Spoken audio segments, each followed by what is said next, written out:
Sejam todos muito bem-vindos ao Cumbre Agrocast. Eu me chamo Felipe Treitinger, sou fundador da Cumbre, a sua escola de negócios e carreira para o agro. Aqui, você profissional do setor vai aprender conhecimentos práticos e aplicáveis do agro para o agro. É isso mesmo, em todo episódio nós vamos trazer um especialista sobre o tema abordado para trazer um conhecimento que realmente faça diferença na sua vida e carreira. Nós vamos falar sobre marketing, vendas, finanças, estratégia, gestão de pessoas, desenvolvimento pessoal, profissional, tendências e tecnologia. Tudo isso e muito mais.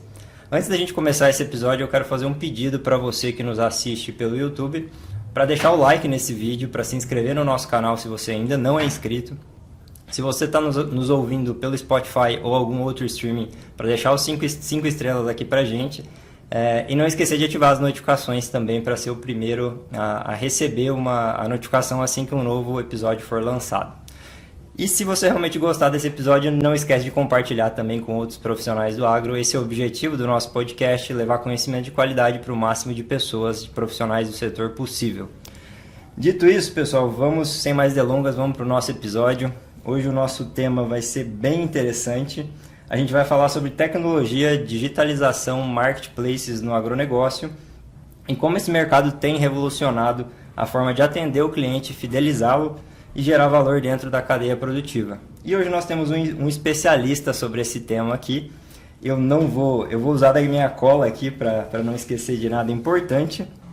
Ele é formado em Tecnologia da Informação pela Universidade Mackenzie, possui MBA em Marketing pela ESPM, cursos de Extensão e Liderança pela University of St. Gallen, Gestão pela Concord University e graduado na Universidade de Harvard no AMP 206, turma 206. Ele atua há mais de 27 anos em empresas líderes do setor agrícola e atualmente ocupa a posição de CEO na Orbia, além de ser sócio e professor associado aqui da Cumbre. Seja muito bem-vindo, Ivan, ao Cumbre Agrocast. Obrigado pela tua presença aqui e vamos bater um papo hoje sobre tecnologia. Seja muito bem-vindo. Obrigado, Felipe. Obrigado pelo convite. Estou disponível para a gente discutir tecnologia dentro do agro. Vamos lá, Ivan. Show de bola. Vamos começar com uma pergunta, até para o pessoal conhecer um pouquinho, né, a empresa que você atua hoje. Para os que não conhecem a Orbia, você pode trazer o que a empresa faz hoje e os big numbers da empresa que você pode compartilhar aqui com os nossos ouvintes? Legal, Felipe. A Orbia é um ecossistema digital que ela junta 3 soluções dentro da mesma plataforma, né? Então, a primeira solução ela é um programa de fidelidade. Um programa de fidelidade a gente chama um programa de fidelidade por coalizão, né? Onde várias empresas querem montar seus programas de relacionamento com clientes, oferecem pontos da plataforma da Orbia quando um cliente contrata um serviço ou compra um produto dessa empresa, e uma vez que o cliente acumulou esses pontos, ele pode trocar no menu tanto de produto quanto de serviços. O segundo pilar da empresa é um marketplace de insumos, onde o produtor rural pode comprar defensivos, fertilizantes e sementes de maneira digital, de distribuidores ou mesmo de indústrias que se associam à Orbia, que criam suas lojas virtuais dentro da Orbia. E agora a gente está inaugurando um terceiro pilar da nossa operação, que é o pilar de crédito, um pilar de liquidez. A gente sabe como o crédito é importante dentro do mercado agrícola, e para melhorar as condições de compra dos insumos da nossa plataforma, agora a gente vem em parceria com o Itaú e com a AgroLand, oferecendo ferramentas de crédito para o produtor rural também. Muito bom, Ivan. E me diga uma coisa, você comentou desses 3 pilares, né, da Orbia: programa de fidelidade, venda de insumos e crédito. Na tua percepção, onde é que você acredita que tem uma maior oportunidade no mercado? E por que dentro desses 3 pilares aqui? Eu sei que crédito é muito novo, né? Vocês acabaram de lançar a parceria com o Itaú, que também é um investidor da Orbia. Mas se você puder trazer, né, em qual que você acredita mais e o porquê também, onde é que você vê maior potencial? Eu acho que as 3 soluções, Felipe, elas de verdade, eu acho que elas complementam a jornada do produtor rural, né? A gente sabe que a atividade agrícola, né, ela é uma atividade de ciclo de safra, né, onde durante esse ciclo de safra o produtor tem diversos desafios ao longo do ano. Né? Então vai ter um momento do ano que ele vai estar preocupado em fazer a escolha de qual cultura ele vai plantar, de quais defensivos ou sementes ele vai usar, como que ele vai financiar aquela produção e assim por diante. Chega um segundo momento onde esse produtor precisa tratar daquela lavoura, né? Precisa fazer o manejo daquela lavoura e mais para o final da safra tem todo o processo de colheita, de venda e de preparação para a próxima safra, né?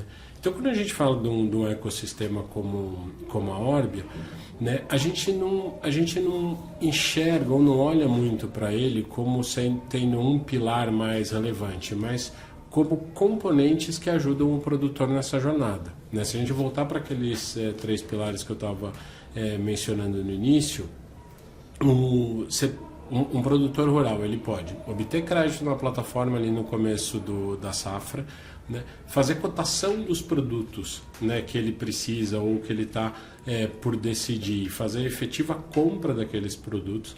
Pela compra desse produto ele vai acumular ponto que ele troca por serviço que ele vai usar durante a safra, e no final da safra, a hora que ele comercializar, essa comercialização eventualmente pode virar uma nova ferramenta de crédito para iniciar um novo ciclo. Então a gente não olha para os pilares como um prioritário ou sendo mais relevante ou maior que o outro, mas sim como ecossistema, né? E te mencionando um pouco dos números, né, que você tinha me perguntado anteriormente, hoje a gente vê adesão no mercado disso justamente por esses números que a gente tem dentro da companhia. Hoje a gente já tem por volta de 250, 260 mil clientes cadastrados, 250, 260 mil produtores rurais cadastrados. Isso representa aproximadamente 75, 80% da área plantada do país. Perfeito. Quantos produtores, perdão, Ivan? De 250 a 260 mil produtores cadastrados. Quando a gente olha para distribuidores ou indústrias vendendo na plataforma, a gente tem aproximadamente 300 empresas já com as suas lojas virtuais abertas na plataforma e fazendo vendas. E no programa de fidelidade, a nossa plataforma de resgate hoje já conta com mais de 1.000 serviços, né? Então o produtor ele pode contratar desde um professor da Exalc que vai até a fazenda dar uma consultoria técnica para ele, ou contratar uma imersão na Singularity University para o seu corpo de gestão. Então, vai muito da característica de cada um dos produtores, da necessidade que ele tem para o business dele. Legal, Ivan. É muito bom, obrigado por trazer. Eu acredito que tem muita gente aqui que ainda não sabe do tamanho que a Orbia já é, né, nesses 5 anos de empresa, é isso, Ivan? Exato, 5 anos de empresa aqui no Brasil, e há 3 anos atrás a gente fez a expansão da operação para México, Argentina e Colômbia. Perfeito. Então tem tecnologia brasileira sendo exportada para outros países. Nesse país a gente já atua há 3 anos. Legal. Ô, Ivan, e uma pergunta que tem tudo a ver com a Orbia, né?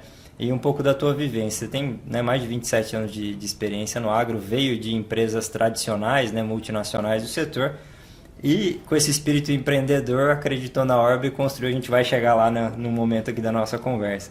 Mas a minha pergunta é muito conectada com isso que você falou, né, de criar um ecossistema. Então não existe um peso maior para um ou para outro.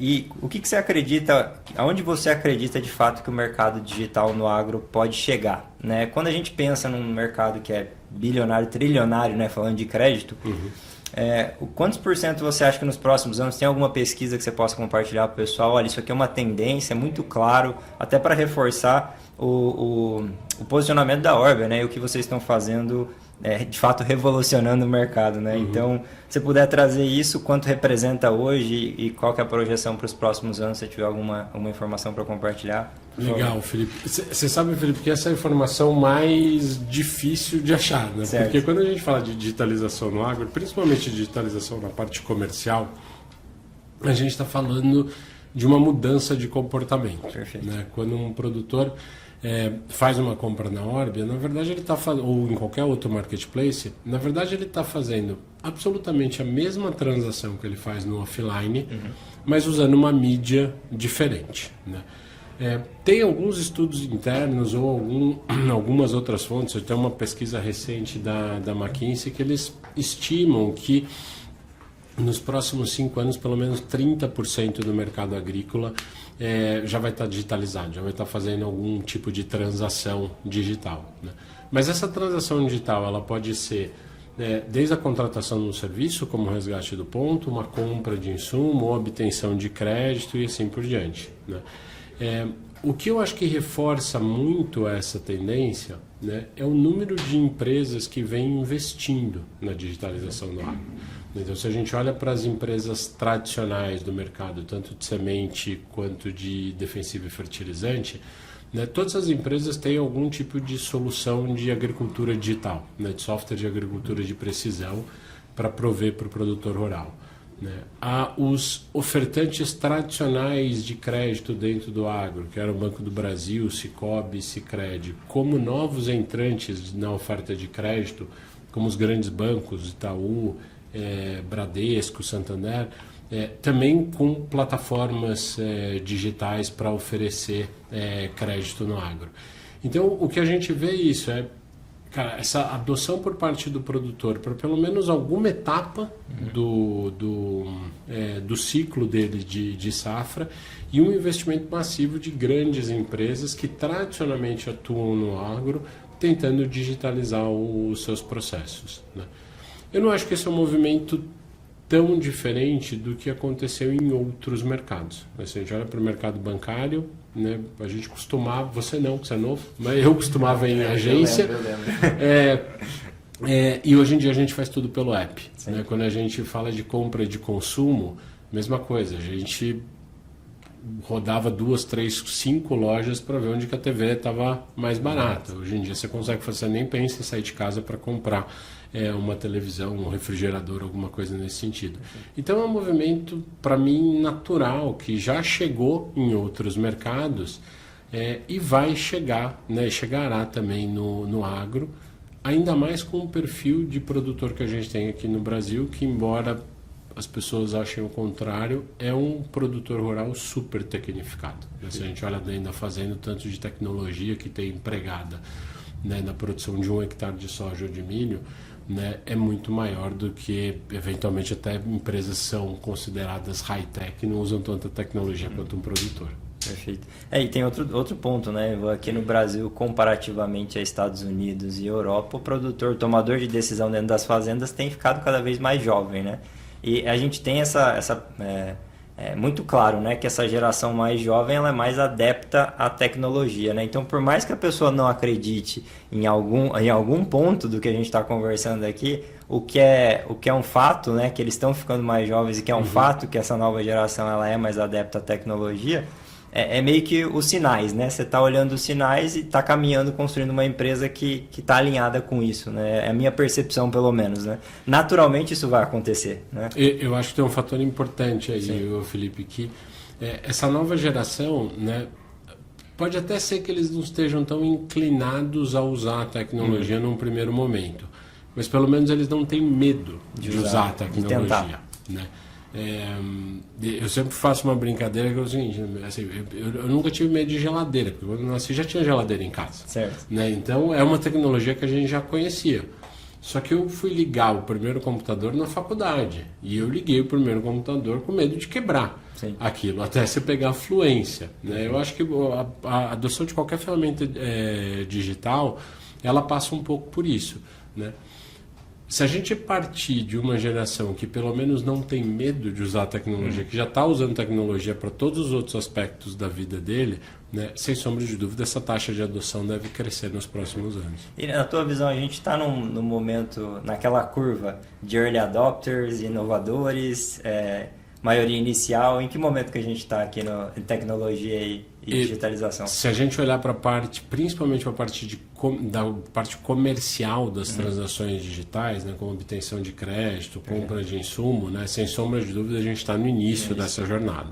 Né? A gente tem esses early adopters, alguns deles que já testaram, por exemplo, tecnologias agrícolas, softwares de agricultura de precisão, que já tem software de gestão dentro da fazenda, né? E agora eles estão fazendo os primeiros experimentos na parte comercial. Perfeito.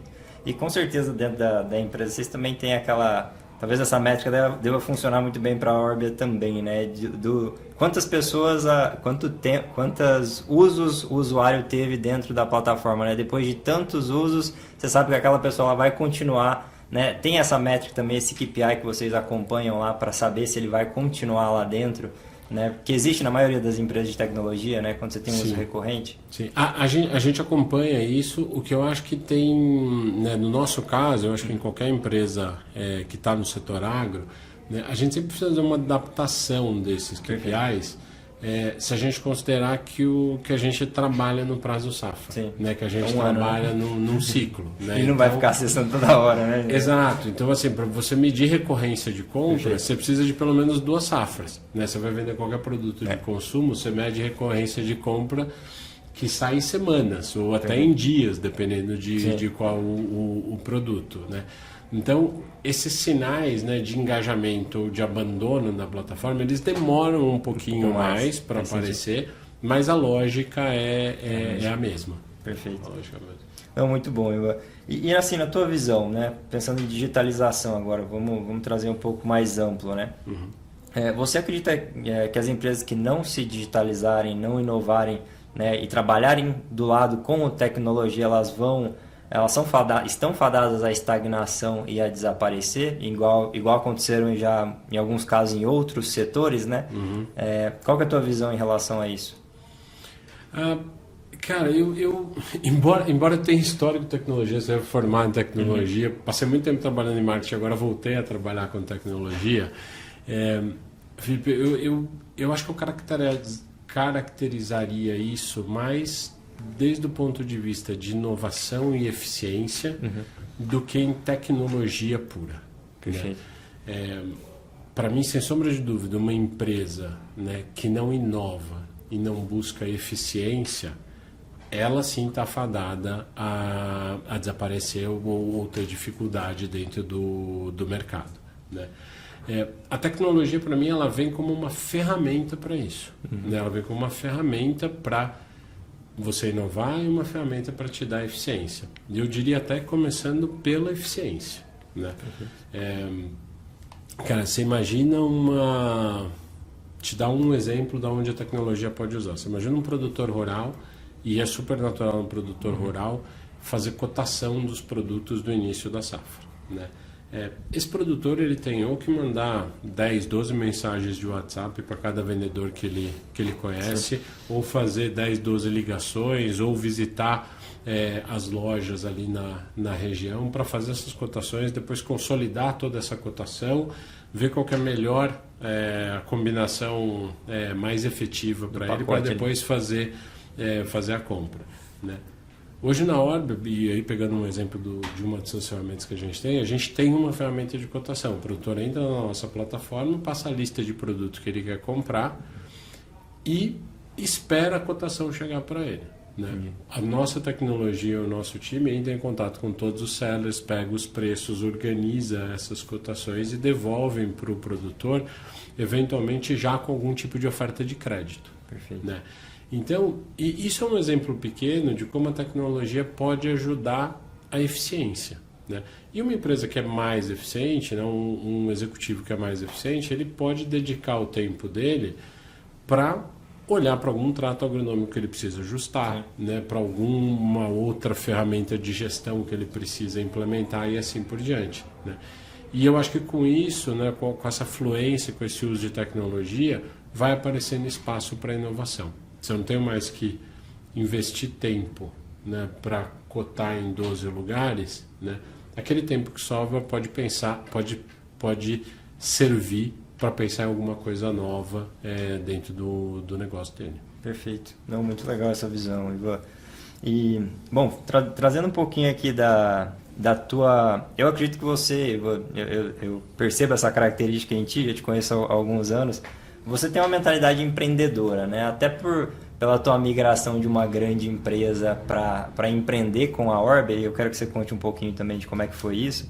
E a pergunta é muito nesse sentido, né? Para você trazer, como é que era a tua visão quando você estava dentro de uma multinacional e a partir do momento que você falou, não, eu vou assumir esse desafio com a Orbe, para você trazer um pouquinho de como é que foi esse processo, tá? Essa mudança, né, de uma grande empresa para empreender nesse negócio. E quais foram os desafios que você teve, né, para conseguir erguer e para conseguir fazer a Orbe chegar no patamar que ela está hoje? Se puder trazer um pouquinho dessa tua visão, porque eu acho legal para compartilhar com o pessoal, né? Inovação é uma coisa que acho que tem que vir também da pessoa, ela fala, poxa, eu vou tentar fazer diferente, vou tentar buscar alguma solução diferente do que já tem sido feito, e você fez isso brilhantemente com a construção da Orbe, né? Legal, Felipe. Você sabe, Felipe, que é o seguinte, eu também eu acho que eu não classifico um comportamento empreendedor, né? Só numa empresa startup, numa empresa nova com a característica da Orbe. Eu acho que esse comportamento empreendedor a gente tem que ter, independente do ambiente onde a gente está inserido, né? E do meu ponto de vista, eu acho que tem muita oportunidade para empreender dentro de uma grande organização, né? A Orbia nasceu de um programa de fidelidade que foi gerido dentro da Bayer, depois fez o spin-off e montou, né, e começou uma operação 100% independente, como numa empresa com a característica que tem a Orbia, que há 5 anos atrás era uma ideia, uma sala e 30 pessoas tentando fazer aquele negócio virar. Para mim, a essência do pensamento empreendedor, né, tá em fazer alguma coisa melhor ou em alguma coisa diferente, tá em questionar o status quo, né? E inclusive para às vezes até te reforçar algumas certezas. Pode ser que mesmo uma coisa que esteja funcionando super bem, você questione aquilo, explore novas maneiras. E às vezes você chega na conclusão de falar assim, não, legal, isso aqui funciona desse jeito, é assim mesmo, não vamos mexer nisso, né? E vamos empreender esforços para mexer em outro lado do que pode melhorar, né? Então, aqui para mim eu acho que está a essência do empreendedorismo, sabe? De você ser curioso, de você buscar mecanismos para fazer melhor ou fazer mais rápido, né, que traga um ganho de eficiência para o ambiente onde você está inserido, né? E aí, assim, da minha experiência, eu acho que tem uma diferença no modo de trazer empreendedorismo pelo ambiente que você está, né? Numa grande corporação, né, pelo menos também, te falando da minha experiência, numa grande corporação, eu acho que você emprega muito mais esforço, né, para mostrar que uma mudança é necessária. Entendi. Do que de fato no momento onde você está fazendo a mudança, né? Então assim, o processo de convencimento, o processo de trazer todas as áreas de uma organização, né, para entender uma ideia nova, para comprar uma ideia nova e se engajar a trabalhar numa ideia nova, né? Esse processo é onde você tem, na minha visão, onde as pessoas têm que mais empregar esforço, né? Porque uma empresa grande tem recurso, tem gente capacitada, né? Tem todas as condições de fazer alguma coisa nova. Ela precisa perceber que precisa fazer uma coisa nova, né? Quando você vai para um ambiente de startup, o desafio é outro, né? Você naturalmente vai se cercar de gente e ter perto de você um grupo de pessoas que já está imbuído do propósito de fazer alguma coisa nova. Só que às vezes não sabe o que fazer, né? Então, num ambiente mais de startup, eu acho que o maior desafio é dar a direção, né? E uma vez que a direção for dada, testar rápido, se essa direção se comprovar, seguir, né? E se essa direção não se comprovar, aí se pivotar e tentar outros mecanismos, né? Então, cara, numa grande corporação, eu acho que o segredo é isso, dar aquela chama de que precisa mudar. E numa organização menor, com mais cara de startup, é organizar esse processo de mudança e de implementação. Eu vou mais nesse ponto, tá? Primeiro ponto que você trouxe aí das grandes organizações, né? Como é que isso foi feito? Porque é difícil, né? Quando você tem recurso e as coisas têm dado certo, você fala, viu, a gente precisa inovar aqui, a gente precisa trazer algo diferente, por mais que as coisas estejam bem agora, né? Porque, igual você, acho que foi você que indicou, inclusive, quando eu li o Dilema da Inovação, do Clayton Christensen, né? Falecido lá de Harvard. Sim. Ele fala, né, de modelos disruptivos e do status quo, enfim, quantas empresas foram disruptadas em relação a isso. E é uma preocupação que a empresa tem que ter, mas naturalmente o ser humano, quando as coisas estão bem, ele costuma se acomodar, né?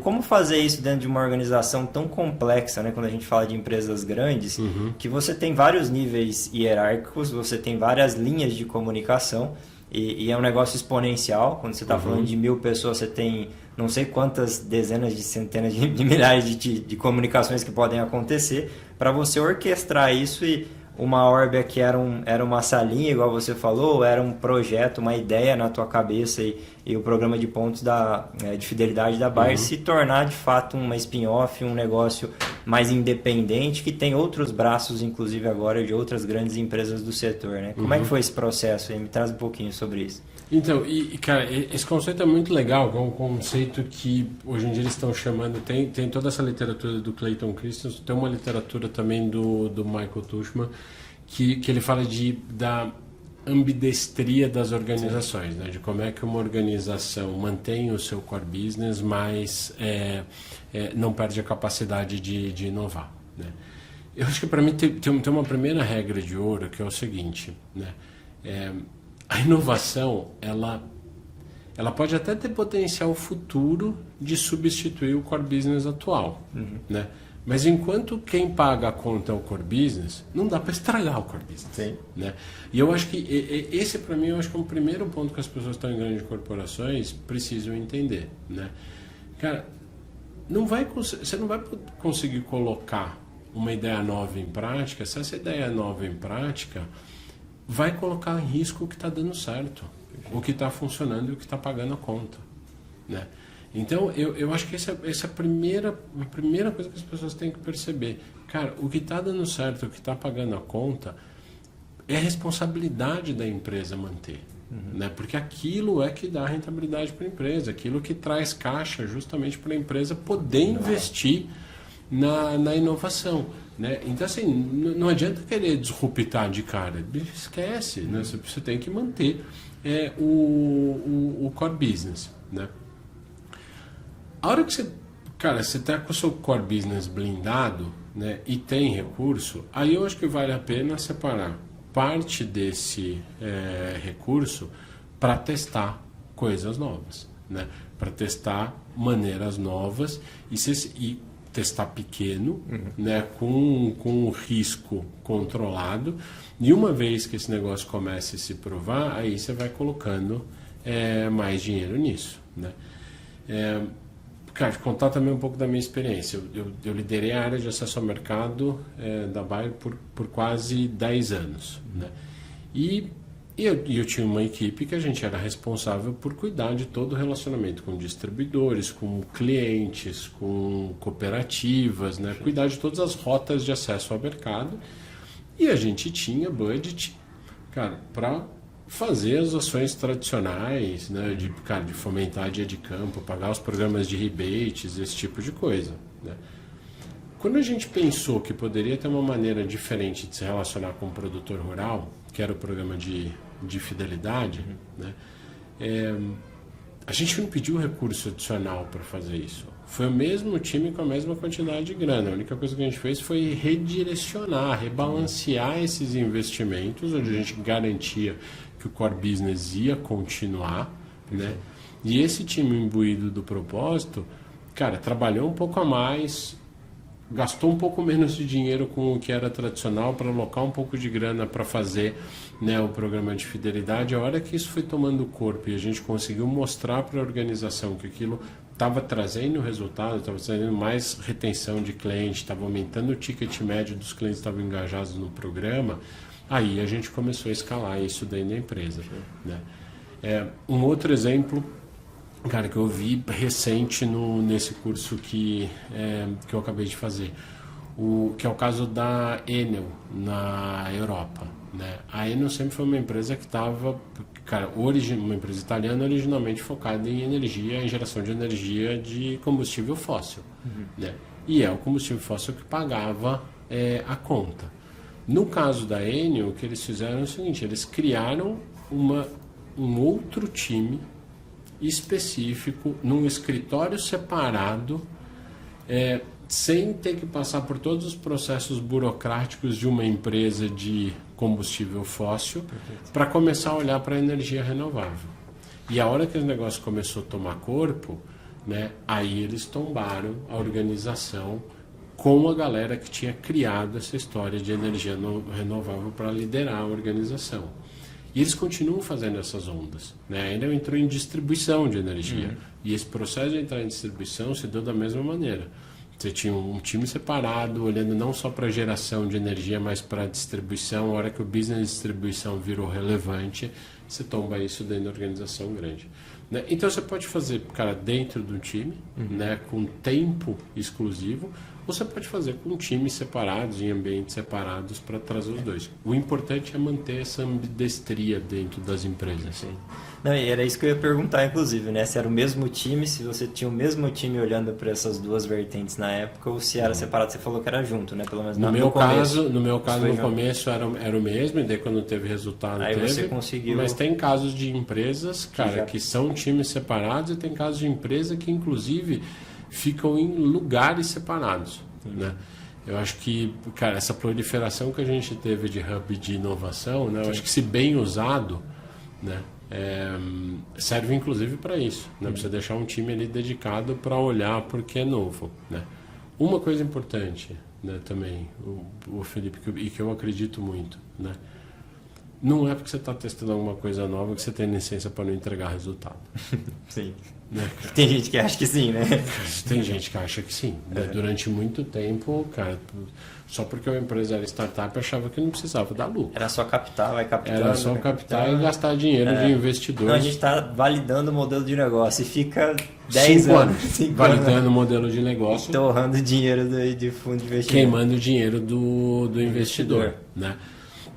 Inovação, para se provar, tem que dar lucro. Sim, né? Tem que ter cliente pagante. Tem que ter cliente pagante, tem que ter engajamento e assim por diante. Né? Então, é de fato olhar isso, cara, esse polo de inovação como uma mini empresa, e a hora que isso começar a dar resultado, incorpora na empresa grande e começa um novo ciclo. Legal. Eu vou pegar um gancho aqui desse papo que a gente está tendo agora. E a gente tem, assim, olhando para o agro, né? Eu quero que você me diga quantas vezes você já escutou essa frase, tá? E eu quero que você me dê um pouquinho da tua opinião em relação a isso. No agro é diferente. Na tua visão, quantos negócios nunca existiram porque dentro de uma sala de tomadores de decisão essa frase veio e ela ficou? As pessoas não estavam dispostas a pensar diferente, fazer brainstorms, olhar o negócio de uma maneira diferente. E até uma provocação que eu faço, né, para esses empresários é se eles estão pensando no negócio que vai quebrar eles, né, nos próximos anos. Né, que isso é pensar em inovação, né? Que tipo de negócio poderia quebrar o meu hoje, né? Eu queria que você comentasse um pouco sobre isso na sua carreira aí, 27 anos de mercado. E se você puder trazer o quanto também dosar isso, porque a gente sabe que o agro tem suas particularidades, mas a gente sabe também que às vezes o tradicionalismo ele impede que muita inovação aconteça, né? Perfeito, Felipe. E, cara, foi bom você perguntar isso, porque assim, eu sempre refutei essa frase, né? Então, eu acho que tem duas frases que eu sempre refutei, né? Às vezes a galera fala assim, no agro isso é diferente, né? Mesmo eu estando, assim, eu não sei do agrônomo, mas tendo trabalhado a minha vida inteira no agro, né? Sempre podia ter um pouco daquela visão que eu era uma pessoa de fora, né? Então, para tentar convencer a não fazer, eu falei, no agro é diferente. Meu amigo, faz 20 anos que eu trabalho no agro. Me explica. Né? Então, cara, tem essa frase. E a segunda frase que para mim é super emblemática, falou assim, não, mas na mina região é diferente. Não basta só o agro, mas na minha região é diferente. Né? Qual que eu acho que é o perigo disso, né? É a gente generalizar a frase. Né? Como você falou, o agro ele tem particularidades? Tem.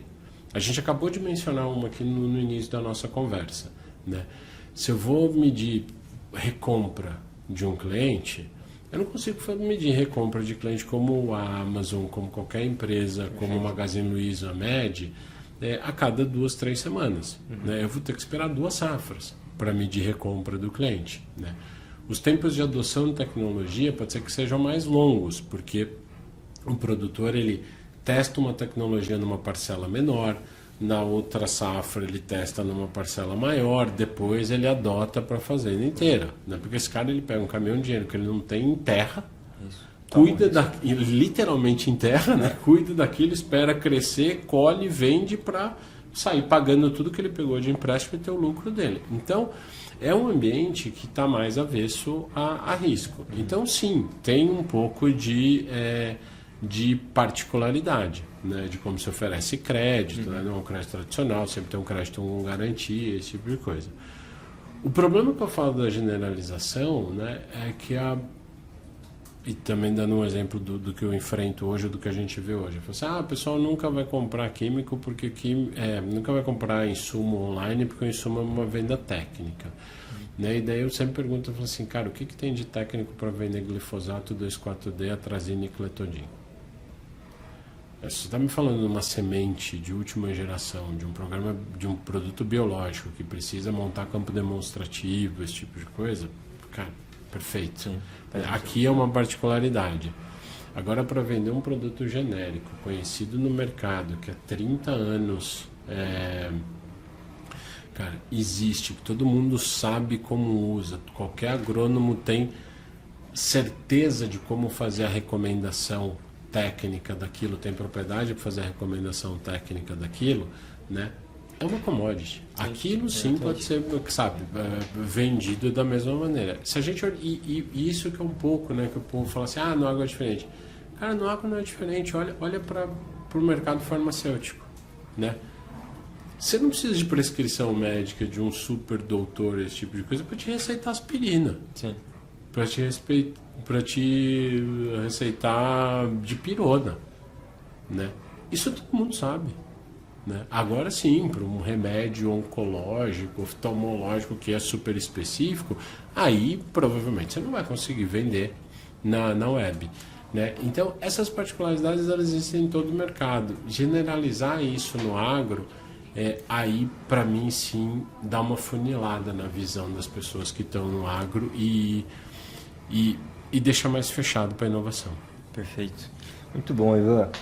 Vamos para o lado agora, uma pergunta mais para ajudar os profissionais aqui que nos escutam e nos assistem. E aí no âmbito geral, tá? Como é que hoje o profissional do agronegócio, dicas práticas, tá, Ivan? Como é que eles podem usar a tecnologia para alavancar os resultados de negócio? Seja ele um empresário, dono de uma revenda, ou até o consultor que atende o produtor. Que ferramentas você poderia trazer aí, ou que dicas você poderia trazer que você já tem visto, né, que tem funcionado, enfim, para compartilhar com o pessoal aqui? Cara, eu acho que um primeiro grupo de ferramentas é o que eu chamo de ferramentas de gestão, né? Então, cara, se pegar por uma distribuição agrícola, não dá para rodar uma distribuição agrícola sem ter um bom RP, né, cara, que te dê toda a estrutura de custo, toda a estrutura de receita futura, controle de estoque, esse tipo de coisa. Cara, o negócio de distribuição é um negócio de margem baixa, né? E ele precisa ser bem administrado. Né? Então, a ferramenta de gestão é, para mim, essencial, né? E se a gente for trazer isso pro lado pessoal, né? Assim, para um representante técnico ou para uma pessoa de venda, né? Ele também pode fazer uso de ferramentas de gestão para gerenciar o seu dia a dia, né? Cara, vai guardar o pedido de todo mundo na caderneta, vai guardar o pedido de todo mundo na cabeça, né? Ou dá para tentar organizar isso dentro de uma ferramenta, né? Então, aqui eu acho que é um primeiro ponto, né? E tem uma segunda área de ferramentas que são que eu classifico como ferramentas que podem aumentar a produtividade, né? Fazendo esse mesmo paralelo, um distribuidor, se ele tem 50 vendedores, né? Como é que ele garante que aquele vendedor está empregando os melhores recursos da empresa dele para gerar venda? Né? Se está fazendo a rota certa, se está gastando mais ou menos combustível, se está gastando tempo com um cliente que está com um problema de crédito, né? Então essas ferramentas de efetividade, força de vendas, de CRM, esse tipo de coisa podem ajudar a melhorar a produtividade. Uma de dar controle, a outra de melhorar a produtividade. E para o pessoal a mesma coisa, né? Um vendedor, cara, olhar para CRM, um vendedor entender de outros aspectos do business daquele produtor para levar uma oferta que vai além do que ele, levar uma contribuição além do que ele consegue ofertar para ele do produto que ele tem para vender e assim por diante. O papo está muito bom, pessoal. Só quero fazer uma pausa aqui para trazer um convite para você que é líder e gestor do agronegócio. Nós temos a nossa próxima imersão em liderança e gestão no agro com o C-Levels. Para quem tiver interesse, o link está aqui no QR Code. Ou para quem está nos escutando pelo Spotify, a gente vai deixar o link para você fazer o pré-cadastro dessa imersão, tá?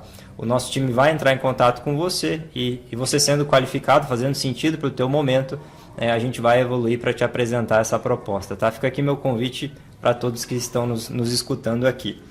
Muito bem, Ivan, vamos voltar aqui. Eu tenho uma pergunta, é a última, tá? Em relação à Orbia, e depois a gente vai para um bloco um pouco mais pessoal, tá? Você já comentou um pouquinho da tua trajetória, daí a gente continua aqui, tá? Ivan, você acredita que é possível a Orbia se tornar a Amazon do agro, né? E aliás, isso é um objetivo de médio e longo prazo para a empresa? Você olha a Amazon, tenta se espelhar nela como benchmark para trazer soluções para dentro do nosso setor? Felipe, essa pergunta é sempre, né, eu sempre corro o risco de parecer megalomaníaco, né? Mas quando a gente olha, e sem fazer comparações, né, sem setar uma missão de ser Amazon do agro, não, né, de ser uma empresa global ou não. Eu acho que a gente, obviamente, tem essas aspirações, né, de fazer a empresa crescer, estar presente em outros países. A gente já vem demonstrando que o modelo de negócio, né, tem fit em outras geografias, né, com a nossa operação na Argentina, México e Colômbia, que estão andando super bem como operação no Brasil, né? Agora, sem sombra de dúvida, eu acho que tem sim uma inspiração, né? Não só na Amazon, mas de empresas que conseguem ir criando esses ecossistemas, né? E empresas que conseguem, a partir de uma solução, né, tem informação, tem insights de mercado para lançar uma segunda solução. Essa solução contribui com mais insight, com mais informação de mercado que habilita a terceira parte, assim por diante, né? Então, se a gente pegar o exemplo da Amazon que você usou, né, eles começaram há 30 anos atrás, 20 e poucos anos atrás, né, como um marketplace de livros e CDs. Basicamente. Né, de livros e CDs, com estoque próprio. Aí eles se converteram no marketplace para permitir que lojas de livro e de CD publicassem lá. Só que esses marketplaces, eles não tinham infraestrutura de tecnologia para fazer isso. E a Amazon começou a prover essa infraestrutura de tecnologia. Anos depois, isso daí virou a AWS. Sim, que é o que mais dá dinheiro para eles, inclusive. Que hoje é um business completamente diferente, né?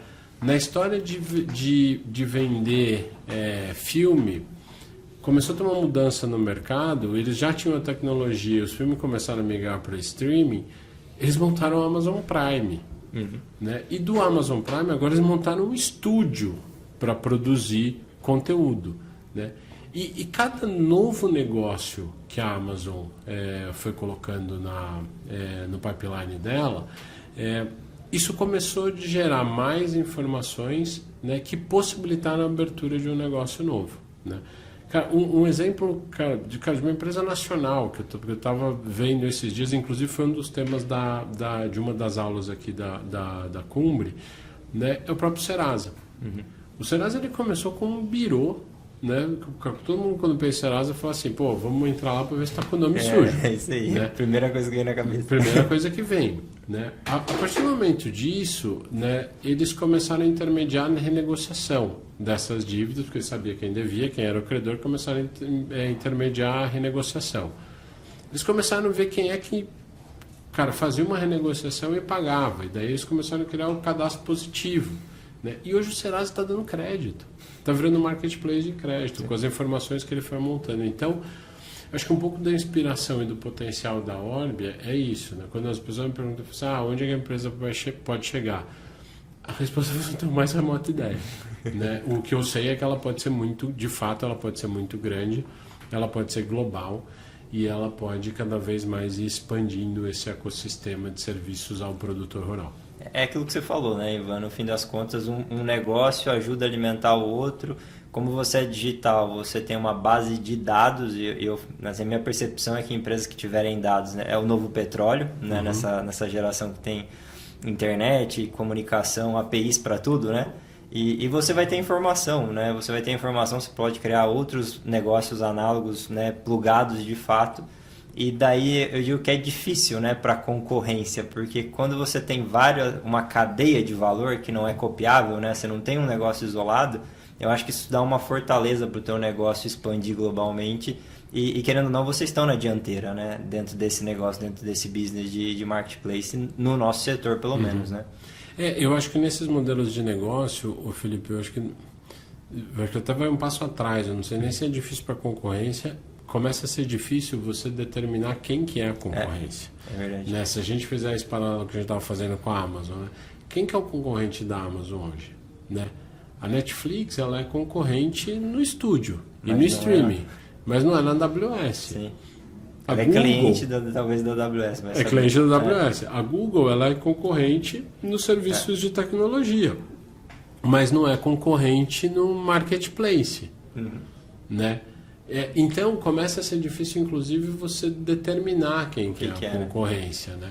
O importante é isso, a gente ter, no nosso caso, ter o produtor rural sempre como figura central do nosso ecossistema e a gente pensar em serviços que a gente pode oferecer para esse produtor rural que levem para ele algum tipo de eficiência, algum tipo de benefício que hoje ele não tem. Perfeito, é muito bom. De bola, Ivan. Vamos agora para as perguntas mais pessoais, Ivan. Eu quero explorar um pouquinho aqui sobre diversidade contigo, tá? Você mesmo fala que você foi adotado pelo agro, né? Lá no começo da tua carreira.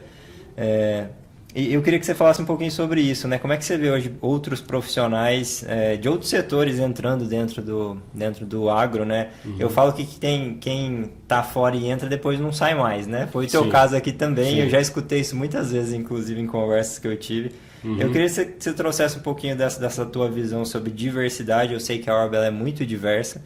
E qual que é os benefícios que você tem colhido de ter esse time dentro da tua empresa, dentro da empresa que você lidera, né? Conta um pouquinho aqui pra gente. Legal. Te falando um pouco da história, né? Acho que eu te contei em outras ocasiões, né? Durante muito tempo eu acho que eu era o único profissional de marketing nas empresas que eu trabalhei que não era agrônomo, né? Eu lembro até de situações de a galera perguntar para mim, onde você se formou? Eu falei, no Mackenzie. Eu falei, mas Mackenzie não sei agronomia. Eu falei, mas eu não sou agrônomo. Né? E daí o povo estranhava, né? Cara, acho que o maior benefício da diversidade é trazer visões diferentes. Né? Esse, para mim, é o maior benefício da diversidade. É que, como a gente estava falando, né? Se você está num ambiente que sempre atuou do mesmo jeito, sempre viu as mesmas práticas, começa a aparecer as frases, mas no agro é diferente, né? Porque, e é engraçado que usa a palavra diferente justamente para se cilar. Para ser igual, né? Para se isolar, para ser igual. Né? É louco, né? É maluco isso, né? Então, cara, eu acho que a maior contribuição da diversidade é isso, você ter, cara, dentro da organização, ainda mais uma organização como a nossa, que precisa ser super ágil, você tem uma pessoa que, cara, veio do iFood, uma pessoa que veio do Mercado Livre, uma pessoa que veio do agro, e colocar essas pessoas juntas, né, e falar assim, cara, no iFood a gente fazia isso, no Mercado Livre fazia isso, a pessoa do agro falou assim, mas dá para adaptar porque um produtor rural ele vai ver desse ou desse jeito, né, e assim por diante. Então, essa para mim eu acho que é o maior benefício da diversidade. Eu, pessoalmente, cara, eu não consigo enxergar outro caminho, né, pra gente. Né? Eu acho que quanto mais a gente se cila, quanto mais a gente fica em bolha, quanto mais a gente só fala com iguais, né, mais a gente perde o nosso poder de questionar, mais a gente perde o nosso poder de entender diferentes pontos de vista e, a partir desses pontos de vista, construir o nosso ponto de vista. Né? Ficar em cila é confortável, mas conforto não te traz evolução. Né? E um último comentário, cara, eu acho que assim, a pedra básica para isso, a fundação, né, para qualquer programa de diversidade, na minha visão, é ter respeito. Né? Você pode não concordar com o que a outra pessoa está fazendo, você pode usar outro tipo de roupa, ter outros tipos de hábito, mas, cara, nada te dá o direito de não respeitar a outra pessoa. Se a gente está com essa mentalidade de ter respeito, né, eu acho que fica muito mais fácil se ouvir opiniões diversas, e em vez de ficar brigando essas opiniões diversas, construir uma outra opinião que pode ser mais vantajosa para uma organização. Muito bom, Ivan. E agora, recentemente, né, você voltou da tua experiência em Harvard, do AMP, da turma 206. Eu queria que você trouxesse um pouquinho também aqui para a nossa audiência, Ivan. O que você aprendeu lá que você pode compartilhar com o pessoal aqui? Alguma experiência que você teve? Algo que realmente seja prático para o pessoal do agro, né, que faça sentido aqui. Você sabe que na Cumbri a gente é bastante prático mesmo. Você consegue trazer alguns aprendizados aí dessa tua experiência? Cara, eu acho que sim, né? Espero que sim, né? Muito bom. Assim, o programa assim, foi muito diferente de tudo que eu já tinha feito. É um programa extenso, cara, quase 6 meses de curso, 2 períodos de imersão lá, mais alguns períodos de aula online, né? E eu acho que assim, o programa ele é montado, né? Tem toda a parte teórica, né? Cara, que é super robusta, né? A parte teórica ela é super robusta, mas o que eu queria reforçar e que eu acho que é uma coisa que é aplicável para todo mundo é mais a estrutura do curso e a parte comportamental, né? 2 exemplos, né, que eu queria dar. O primeiro exemplo é o seguinte: antes de qualquer aula, antes de entrar em qualquer aula, em qualquer tema, né, a gente recebia de 20 a 30 páginas de um case para estudar aquilo, discutir aquilo com um grupo menor, né, antes de entrar numa aula, né? E quando a gente entrava na aula, e na grande maioria das vezes, a gente nem discutia o tema técnico, a gente discutia a implicação que aquele tema técnico ia ter. Né? Então, dando um exemplo muito rapidinho, a gente teve uma aula de AI, a gente recebeu um super material de inteligência artificial para ler, para entender esse tipo de coisa. Quando a gente chegou na aula, a gente não ficou discutindo os tipos de AI, a gente ficou discutindo qual que é a implicação que a AI poderia ter no mercado de emprego. Perfeito. Se aquela implicação não dá certo, como é que os governos vão arrecadar imposto para investir em educação para quem não está fluente em AI? Então a gente sempre discutia a implicação daquilo. Isso me fez pensar em alguma coisa que eu acho que é super aplicável para o nosso dia a dia, né, que é o seguinte: em quantas reuniões você já entrou que você não estava preparado? Em quantas reuniões você já entrou que você não sabia o que ia discutir? Que você não tinha estudado o tema? Que você não tinha recebido o material de pre-read para chegar naquela reunião, né, e de fato fazer aquela hora ou aquelas 2 horas de reunião com outras pessoas ser produtiva? Quantas vezes a gente não entra em alguma reunião que fica só uma pessoa ali falando, fica todo mundo ali com aquela cara de meu Deus, isso daqui não vai acabar, e a hora que acaba fala assim, puta, perdi 1 hora do meu dia, né? Perdeu 1 hora do dia porque não se preparou, né, para entrar numa reunião. Não é palestra, reunião é discussão, né?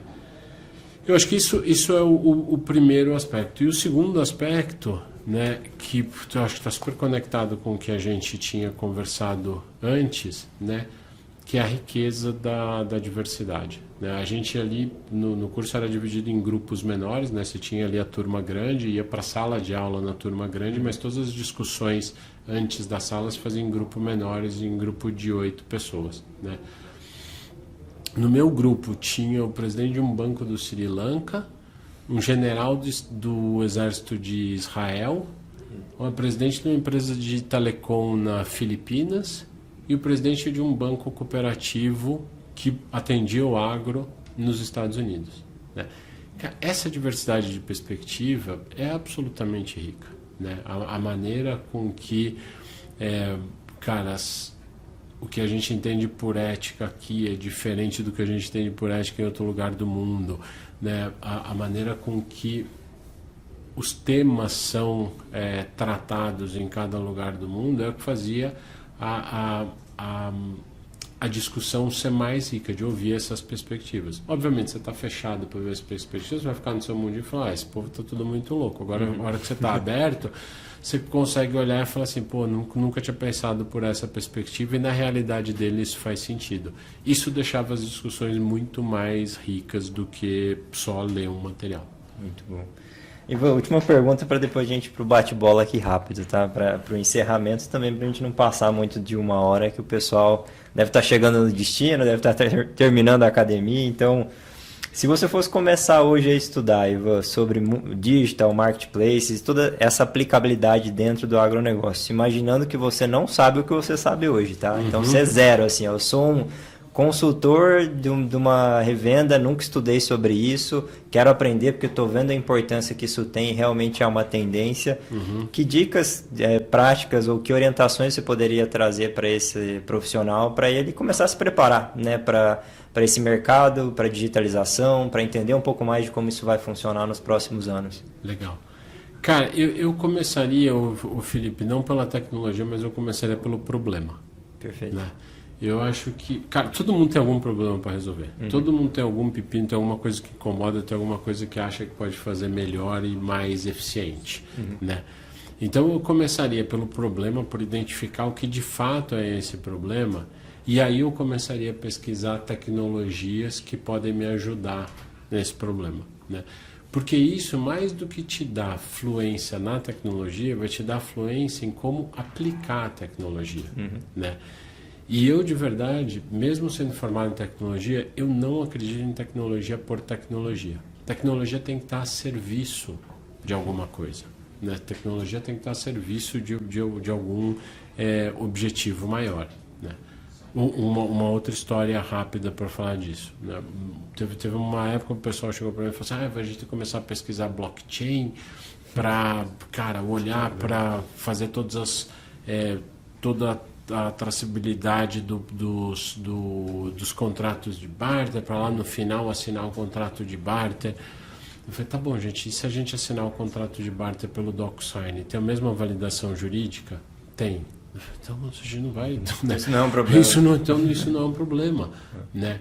Então, cara, assim, eu não começaria a estudar tecnologia por tecnologia, eu começaria a estudar tecnologia a partir de um problema. Porque a hora que você começa a ter hábito de fazer isso, né, você olha um problema e fala assim, cara, que tecnologia pode me ajudar aqui? No segundo, que tecnologia que pode me ajudar aqui? Você começa a ficar fluente em como aplicar a tecnologia. E aí, obviamente, os problemas mais simples vão sendo resolvidos, você vai começando a ter problemas mais complexos, daí você vai ter que usar tecnologia mais complexa para resolver isso. Muito bom, Ivan. Show de bola. Vamos pro mini bloco aqui, bate-bola com o gestor agro, para a gente finalizar, Ivan. Basicamente são perguntas diretas, respostas sucintas, tá? Pode ser mais que uma palavra, pode ser uma frase. Tá bom. Mas aqui até para a gente não se estender tanto. A primeira pergunta, Ivan, é para você, o que define um grande líder? Cara, empatia. Uma equipe de alta performance é feita de?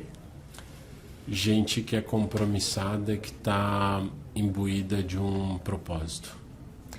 Quais os 3 maiores aprendizados da tua carreira até agora? Você tem que estudar.